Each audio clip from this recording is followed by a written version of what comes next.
E aí, meu querido, tudo bem com você? Professor Diego chegando aqui mais uma vez. E a nossa videoaula de hoje vai falar de um assunto aí que é bastante recorrente, principalmente para aqueles profissionais que fazem, cirurgia oral menor no consultório, ou para aqueles acadêmicos que pretendem fazer, e quando se formarem, os procedimentos, de cirurgia oral menor, mais especificamente relacionado à exodontia de terceiro molar, tá? Então, o nosso assunto de hoje é sobre a classificação de Pell e Gregory, ou como alguns falam, Pell e Gregory, tá certo? Então, pessoal, primeira coisa que a gente deve se perguntar, por que nós devemos fazer essa classificação, tá? Um dos principais objetivos da gente fazer essa classificação de Pell e Gregory é a gente planejar a nossa cirurgia, tá certo? Uma vez que você planeja a sua cirurgia, você consegue evoluir nas suas etapas cirúrgicas de uma forma mais tranquila, prevendo aí o que você pode encontrar durante o seu transcirúrgico, certo? E aqui já vai um adendo, certo? Nunca subestime uma cirurgia, principalmente se ela for uma exodontia de terceiro molar, tá certo? Muito embora você faça todo o planejamento, você consiga prever algumas situações que possam acontecer no transoperatório, você nunca deve subestimar, tá? Uma vez que a exodontia de terceiro molar, ao meu ver, é uma das mais desafiadoras dentro do rol das cirurgias oral menor, tá certo? Então, essa é a primeira pergunta que a gente deve ter bem clara a resposta na nossa cabeça. Então, como eu falei para você, a classificação de Pell e Gregory, ela vai nos ajudar a prever essa dificuldade do procedimento, uma vez que a gente vai conseguir posicionar o terceiro molar de acordo com algumas estruturas dentro da cavidade bucal, tá certo? Então, planejamento cirúrgico é fundamental para você fazer uma boa exodontia de terceiro molar, tá certo? Nunca faça uma exodontia, gente, sem no mínimo uma radiografia, tá certo? Porque ela vai nos permitir a gente fazer um bom planejamento cirúrgico, principalmente exodontia de terceiro molar, tá certo? Então, com essa radiografia em mãos, você consegue planejar melhor, uma vez que você vai saber a posição do elemento dentário em que você quer fazer o procedimento de exodontia, e aí você planeja, o tipo de retalho que você tem que fazer, a osteotomia que você tem que fazer, a odontodissecção que você vai ter que fazer. Então, nunca faça um procedimento, tá certo? Sem, no mínimo, uma radiografia, no caso de uma exodontia de terceiro molar, uma radiografia panorâmica, tá? Porque existem outras situações que a gente tem que estar sempre em observação, como, por exemplo, a proximidade das raízes desse terceiro molar com o nervo alveolar inferior, tá certo? Mas aí é outro assunto, de outro vídeo, tá? Que a gente vai abordar mais futuramente, tá certo? E aí? Em algumas situações a gente consegue ver na literatura, uma série de classificações aí relacionado à posição do terceiro molar, tá? E qual que a gente deve usar, eu costumo dizer que você deve usar aquela que você se identifica mais e que vai te dar maiores informações sobre o procedimento, tá certo? Maior previsibilidade, tá? Mas normalmente, tá certo? A gente usa aí a classificação de Pell e Gregory associada à classificação de Winter, tá? Hoje o vídeo é sobre a classificação de Pell e Gregory, tá certo? Então a gente vai esquecer um pouquinho a classificação de Winter, que eu vou fazer um vídeo logo depois desse, tá certo? Mais tardar aí, próxima semana vai estar aí subindo para vocês, tá? E aí, hoje a gente vai falar um pouquinho sobre a classificação de Pell e Gregory, tá? Lembrando, pessoal, que a classificação de Pell e Gregory, ele vai adotar sempre dois pontos de referência, para poder a gente localizar melhor esse terceiro molar, tá? Ele vai adotar como referência o plano oclusal, tá certo? A plataforma oclusal do segundo molar adjacente ao terceiro, tá certo? E vai também fazer, no caso dos inferiores, vai tomar como referência o bordo anterior do ramo ascendente da mandíbula, tá? Então, esses são os pontos de referência que Pell e Gregory adota para poder classificar os terceiros molares, tá bom? Então, vamos ver como é que a gente vai fazer essa classificação, tá? Bom, como eu falei para vocês, a classificação de Pell e Gregory vai adotar algumas referências anatômicas, tá? Inicialmente, a gente vai falar da referência anatômica, tá certo? Que é a plataforma oclusal do segundo molar, fechado? Então, para a gente determinar a classificação de Pearl Gregory, né, para o terceiro molar, tomando como referência a plataforma oclusal do segundo molar, a gente vai classificar esse terceiro molar como A, B ou C, tá certo? E aí a gente vai abordar agora em detalhes essa classificação A, B e C para que a gente não tenha nenhuma dúvida, tá? Então, quando eu falo que um terceiro molar ele tem uma classificação A de Pearl Gregory, tá certo? Eu quero dizer, primeira coisa que a gente tem que botar na nossa cabeça, né? Quando eu falo em A, B e C, eu estou me referindo à posição do terceiro molar relacionado ao plano oclusal, a plataforma oclusal do segundo molar, tá certo? Então, quando eu falo em classificação A de Pearl Gregory, eu falo que esse terceiro molar está, a plataforma oclusal do terceiro molar está a nível de plataforma oclusal do segundo molar, tá certo? Tanto para inferior, tá? Quanto para superior, tá certo? Então, percebam que, esse terceiro molar superior, tá certo? Ele está a nível de plataforma oclusal do segundo, bem como esse terceiro molar, tá certo? Aqui inferior está a nível de plataforma oclusal do segundo molar. Fechado? Perceba aqui que nessa classificação B de Pearl Gregory para o terceiro molar, a plataforma oclusal do terceiro molar, ele não está, tá certo? A nível de plataforma oclusal do segundo molar. Está um pouco abaixo, tá? Mas um pouco abaixo quanto, né? Ele vai estar entre a plataforma oclusal do segundo molar e a região cervical do segundo molar, tá certo? Então ele vai estar aqui no meio, tá? Então, quando a gente observa aqui, né, um terceiro molar inferior, a gente e que recebe essa classificação B, tá? A gente observa que a plataforma oclusal do terceiro molar vai estar entre a plataforma oclusal do segundo e a região cervical, né, do segundo molar. Fechado? E observem aqui no superior, tá? Ó.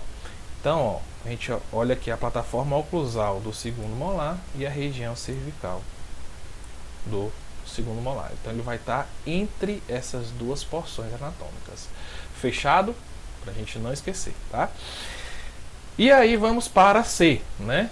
Quando a gente fala em classificação C de Pearl Gregory, a gente mais uma vez se refere à plataforma oclusal do terceiro molar, tá certo? Em relação à plataforma oclusal do segundo molar, para a gente não esquecer. Eu estou frisando bem para a gente não esquecer, certo? Então observe que a plataforma oclusal do terceiro molar, nesse caso, ele vai estar abaixo da cervical ali, né, ó, do segundo molar, tá? Então observe aqui no terceiro molar inferior que a plataforma oclusal, né, do terceiro molar está bem abaixo da região cervical e bem abaixo aqui também do plano oclusal do segundo molar, no caso do inferior, né? E observem aqui também no superior, né, que o plano oclusal do terceiro molar, no caso aqui do superior, vai estar abaixo, né, bem abaixo aqui, ó, dessa linha cervical. Fechado?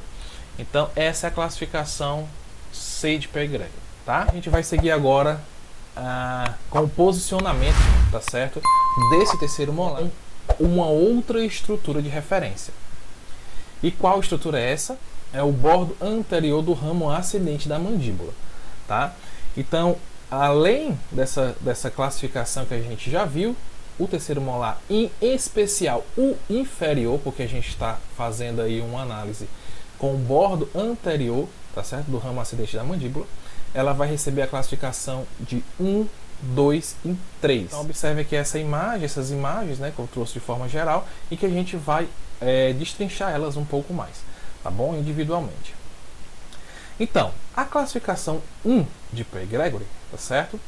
Ela vai nos dizer o seguinte, que quando a distância mesiodistal de um terceiro molar está todo afora do ramo ascendente da mandíbula, a gente tem que esse terceiro molar recebe uma classificação 1, tá? Então a gente tem, observe nessa figura, tá certo? Observem aqui nessa figura que a gente tem que essa distância mesiodistal, tá? Ela está toda fora aqui, ó, do nosso bordo anterior do ramo ascendente da mandíbula. Fechado? Então essa é a classificação 1 de Pearl Gregory, tá? Seguindo, né, nessa classificação 2, essa distância mesiodistal, tá certo? Essa distância aqui mesiodistal, ela vai estar pelo menos metade, tá certo? Dessa distância mesiodistal do terceiro molar dentro do ramo da mandíbula. Fechado? Pelo menos aí metade dentro do ramo da mandíbula. Ok? Observem aqui, ó, borda anterior do ramo ascendente da mandíbula e observem aí, né, ó, que essa distância mesiodistal terceiro molar está praticamente aí metade, né, dentro do ramo ascendente da mandíbula. Fechado? E por isso que é 2, tá?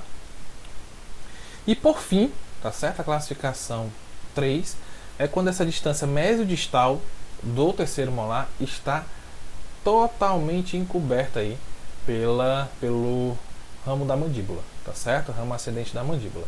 Observem aqui essa distância mesiodistal, né, do terceiro molar e veja que ele está todo, né, dentro aí do ramo, né, do ramo ascendente da mandíbula, né, levando em consideração aqui o bordo anterior, tá certo? O bordo anterior do ramo ascendente.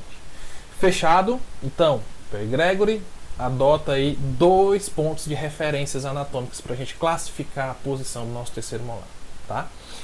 Que é o plano oclusal do segundo molar, em que a gente vai classificar esse terceiro molar como A, B e C, tá? E o bordo anterior do ramo ascendente da mandíbula, em que a gente vai classificar esse terceiro molar como 1, 2 e 3, tá?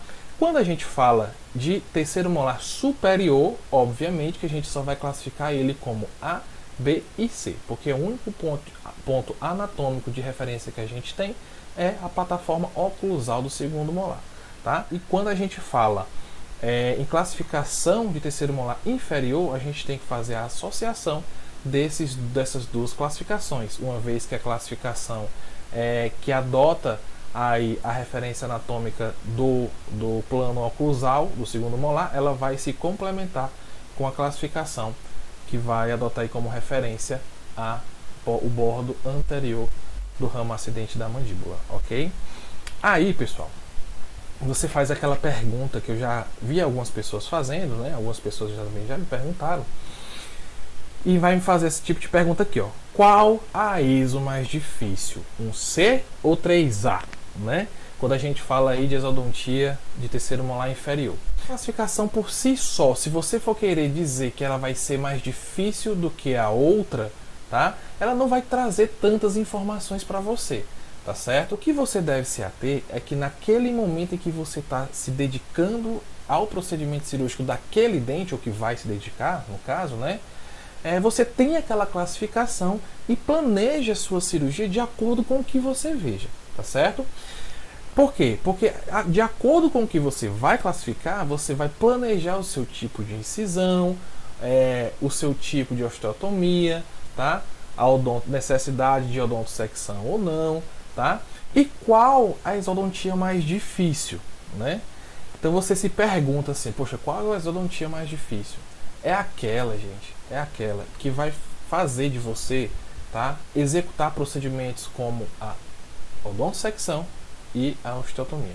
Quanto mais osteotomia você tiver que fazer durante o procedimento cirúrgico, muitas das vezes é porque você precisa de uma complexidade maior do procedimento, tá certo? E bem como a odontosecção, né? Então, na maioria das vezes, você faz um procedimento de exodontia de terceiro molar em que é necessário uma odontosecção, osteotomia, ela vai ser mais complexa do que uma exodontia pela técnica primeira. Fechado, pessoal? Ok? Tranquilo? Então, essa é a dica que eu tenho para deixar para vocês, né? Essa dica aí que eu já deixei, vale pelo menos uma curtida, né, no vídeo.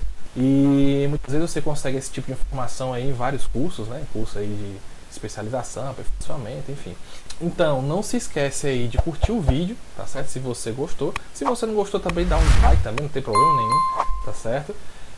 Não se esquece também de se inscrever no canal, tá? E outra coisa, gente, não se esquece também de ativar o sininho, porque quando tiver nos vídeos, você não vai receber notificação desses vídeos novos que vão aparecer. E o nosso próximo vídeo vai ser sobre a classificação de Winter, né? Então, É isso, pessoal. Até a próxima e tudo de bom.